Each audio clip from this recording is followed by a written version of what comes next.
आज के वीडियो में हम लोग देखेंगे कैसे कोई कहे कि बेहोश होता है, कैसे कहे कि चक्कर आता है, कैसे डिहाइड्रेशन होता है और कैसे ग्लूकोज देने से इंस्टेंट एनर्जी मिलता है। तो आइए सबसे पहले देखते हैं चक्कर कैसे कैसे आता है और उसके क्या कारण होते हैं।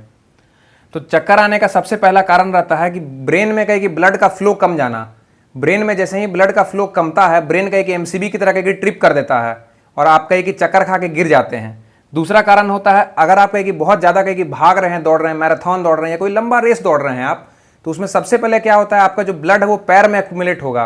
और पैर में कहीं कि ब्लड एक्यूमुलेट होने लगा तो ब्रेन में कहीं कि ब्लड का फ्लो फिर घट गया और जैसे ही ब्रेन में ब्लड का फ्लो घटा दोबारा कहीं कि आप चक्कर खा के गिर जाएंगे। तीसरा कारण क्या होता है, डिहाइड्रेशन। अब डिहाइड्रेशन क्या होता है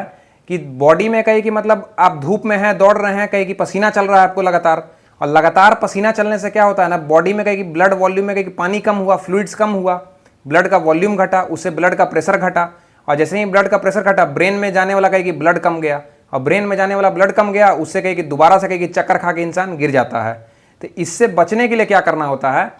आप कहे कि देखे होंगे जब भी मैराथन कहे कि लोग दौड़ते हैं तो थोड़े थोड़े दूरी पे कहीं ग्लूकोज दिया आता है। ग्लूकोज क्या करता है, एक चम्मच अगर ग्लूकोज आप कहे कि खा लिए, उससे क्या होता है आपके जीभ के ऊपर कहे कि छोटे छोटे पोर्स बने हुए रहते हैं, उस पर जैसे ही ग्लूकोज गया वो इंस्टेंटली कहे कि ग्लूकोज को एब्जॉर्ब कर लेता है। ग्लूकोज कहे कि सबसे स्मॉलेस्ट फॉर्म कहे कि रहता है जिससे कहे कि एनर्जी मिलता है, उसको और ब्रेक डाउन करने की जरूरत नहीं रहता है और ग्लूकोज कहे कि डाइजेशन में भी उसको जाने की जरूरत नहीं है, तो डायरेक्ट कहे कि ब्लड स्ट्रीम में एब्जॉर्ब हुआ और ब्लड स्ट्रीम में डायरेक्ट एब्जॉर्ब होकर तुरंत वो सेल्स के पास पहुंचा और सेल्स उसको 10 सेकंड के अंदर कहे कि एब्जॉर्ब कर लेता है और दोबारा कहे कि एनर्जी रिलीज करता है और आदमी दोबारा से कहे कि अपना नॉर्मल फील करने लगता है और दोबारा से कहे कि अपना रेस कंप्लीट कर सकता है, आगे जो भी काम है वो कहे कंप्लीट कर सकता है। Thank you.